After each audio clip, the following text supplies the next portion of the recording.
গভীর রাতে বেড়া ভেঙে বৃদ্ধকে মারধর করে সোনার গহনাসহ নগদ 50,000 টাকা চুরির অভিযোগ। বুধবার সকালে ঘটনাটি ঘটেছে মুর্শিদাবাদের ডোমকলের ভাতছাড়া কলোনি এলাকায়।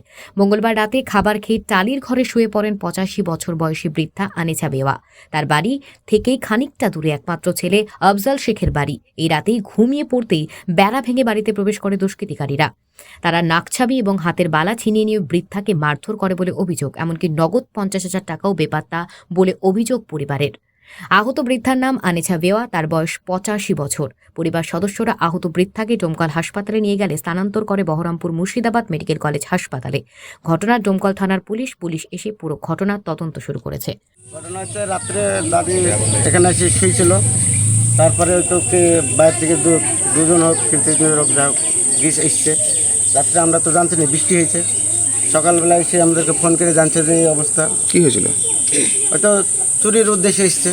আপনারা কানের ছিল, হাতের ছিল, টাকা পয়সা ছিল ঘরে। কত টাকা ছিল? কত টাকা সেটা দাদি জানছে, আমরা বলতে পারবো না। যেটা কানের আর ওই যে হাতের ছিল ওটা জানি আমরা। ওগুলো নিয়ে গেছে? ওরা নিয়ে গেছে। আর কিভাবে পড়েছিল আপনার দাদি? ওই তো এখানে পড়েছিল, পাড়ার লোকে ওরা তুলে রেখেছিল। তারপরে আমাদেরকে ফোন করার পরে আমরা আসলাম। আসার পরে হসপিটালে নিয়ে গেলাম। মানে কোথাও খামটাম কিছু ছিল? খাম বলতে বমি করেছে, গলা টিবন্দি ধরেছিল, রক্ত বেরিয়েছে। ওটা ছিনতাই করার উদ্দেশ্য ছিল? চিন্তাই করার উদ্দেশ্য। তারপরে কি করলেন আপনারা? তারপরে বহরমপুরে রেফার করলো, বহরমপুরে আছে। পুলিশ এসেছিল, তদন্ত করবে। এখন কেস করছেন? কেস করেছে। কারোর বিরুদ্ধে অভিযোগ মানে কি মনে না, হচ্ছে? এখন ও তো ওর বয়স্ক মানুষ, ও তো কোনো অন্যায় কারোর সঙ্গে করে না, আর ও সবার সঙ্গে চলাফেরা করে। এটা হচ্ছে চুরির, মানে হয়তো চুরির সিদ্ধান্ত। আচ্ছা, মানে ওই হয়তো কেড়ে টেড়ে নিতে গেছে, কেড়ে নিতে গেছে, জোরজবস্তি করেছে। তখন হয়তো গলা টাপলা চাপি দিয়ে হয়তো মেরি ফেলিছে। ওরা ভাবিছে মরি গেছে বলে ফেলি দিয়ে তখন পালিয়ে গেছে। এখন কি অবস্থা? বেঁচে আছে? এখন ধরেন 100-র মধ্যে 99 নাই ধরেন। জ্ঞানী তো নাই, কথাবার্তা কিছু বলতে পারছে না।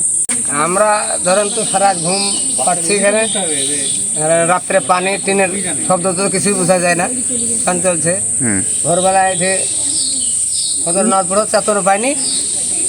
বাড়িতে আমার চিল্লাইছে কী ব্যাপার, এত মানুষ নাদের মধ্যে খাইয়ে থেকে অসুখ হয়।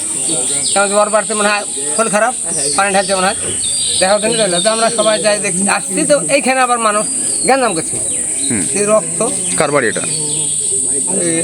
আনে স্যার যে আমরা একের লোক, এটা দিয়ে রক্ত মক্ত পড়ে তারপরে না এখানে, তারপর দেখছি তো ওই বেড়ে গেছে। দিল্লি গেছে চুরি মরে বলে খুলে দিয়েছে, যাই শুনছি এইসব। আর আমরা কিছু দেখিনি। তারপরে তো করে সবাই মিলে হাসপাতালে গেল। আচ্ছা, মানে রাত্রির দিকে বুঝতে পারেন না? রাতে তো পানি আমাদের টিনের ঘর, আমরা তখন পানি হচ্ছিল খুব। আমি জিজ্ঞেস করলাম তো বললো যে এরকম চোর ঢুকেছিল, কি এখন কোন দুষ্কৃতি ঢুকেছিল। যাই হোক, ওর বানা টানা ছিল, সেটা হয়তো নিয়ে নিয়েছে। আর গলার তলার সিটি ধরেছে, একটু রক্ত দেখুন তাই বলি। আমরা যে কুঠে আছে তো আমার বাড়িতে আছে। আচ্ছা, তারপরে আমি সকালবেলায় এসে দেখছি যে ওটা কাপড় উপর সবাই রক্ত। তারপরে আমি সঙ্গে সঙ্গে মানে কি খামটাম হয়েছিল কোথাও? খামটাম হয়েছিল কোথাও? আমি ওই কাপড় দেখলাম যে গলা টলা খাম, নাকটা ফাটা, মানে নাক দিয়ে রক্ত বাড়িছে। আচ্ছা, আর ওটা শরীরকে মনে হচ্ছে কি কারণে এই যে মেরে ফেলার চেষ্টাটা, কি কারণে? আমি কোনো সন্দেহ নেই কি কারণ হতে পারে, কি কারণে আপনার মাকে এভাবে? কারণ বিষয় বলতে গেলে ওই কানের ছিল সোনার গয়না, চারা নেই, হাতের চারা নেই। আর ঘরে কিছু টাকা 1050 টাকা ছিল, আলাদা টাকা, সেটা নাই। সেটা চুরি হয়েছে?